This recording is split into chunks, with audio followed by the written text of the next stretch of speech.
திருவள்ளூரில் கள்ளக்காதலனுடன் இணைந்து மகனை கொலை செய்ய முயற்சி செய்தவர்களிடம் இருந்து உயிர் தப்பிய 17 வயது சிறுவன் காவல் நிலையத்தில் புகார் அளித்தும் நடவடிக்கை எடுக்கவில்லை என வேதனை தெரிவித்துள்ளார். திருவள்ளூர் மாவட்டம் திருத்தணி அருகில் உள்ளது ஆசிரியர் நகர். இந்த பகுதியில் வசிப்பவர் பூர்ணிமா. இவரது கணவர் இருசக்கர வாகன விபத்தில் உயிரிழந்த நிலையில் இவர்களுக்கு 2 மகள்கள், ஒரு மகன் உள்ளனர்.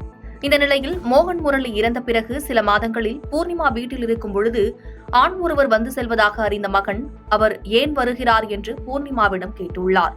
இதில் ஆத்திரமடைந்த தாய் பூர்ணிமா மகள் மற்றும் கள்ளக்காதலன் உதவியுடன் மகனுக்கு கை கால்களில் வடை சுடும் கம்பியால் சூடு வைத்துள்ளனர்.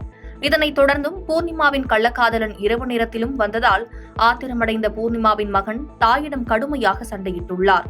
இதனால் ஆத்திரமடைந்த பூர்ணிமா மகனை கொலை செய்து விடலாம் என கள்ளக்காதலனுடன் திட்டம் தீட்டியுள்ளார். மேலும் பூர்ணிமாவின் கணவர் இறந்த பிறகு விபத்திற்கான இன்சூரன்ஸ் பணம் மகனிடம் இருப்பதாக கூறப்படுகிறது. இந்த பணத்தையும் அபகரிக்க நினைத்தவர்கள் மாணவனை வீட்டில் வைத்து கழுத்தை நெரிப்பது, துணியால் கழுத்தை இறுக்கி பிடிப்பது போன்ற செயல்களில் தொடர்ந்து ஈடுபட்டு கொலை செய்ய முயற்சித்துள்ளனர். இதனையடுத்து அங்கிருந்து தப்பித்து வீட்டிலிருந்து வெளியேறிய மாணவன் நடந்த அனைத்தையும் தனது தாத்தாவிடம் தெரிவித்துள்ளார். இதனைத் தொடர்ந்து திருத்தணி காவல் நிலையத்தில் மாணவன் புகார் அளித்துள்ளார். ஆனால் இதுகுறித்து காவல்துறையினர் நடவடிக்கை எடுக்காததால் அச்சத்தில் செய்தியாளர்களை சந்தித்து பேசியுள்ளார்.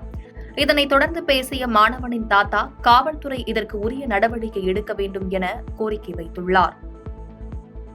பாதகம் செய்பவரை கண்டால் நாம் பயங்கொள்ளலாகாது பாப்பா, மோதி மிதித்து விடு பாப்பா, அவர் முகத்தில் உமிழ்ந்து விடு பாப்பா. அண்மை செய்திகளை உடனுக்குடன் தெரிந்து கொள்ள இணைந்திருங்கள் இயம்நாடு தொலைக்காட்சியுடன்.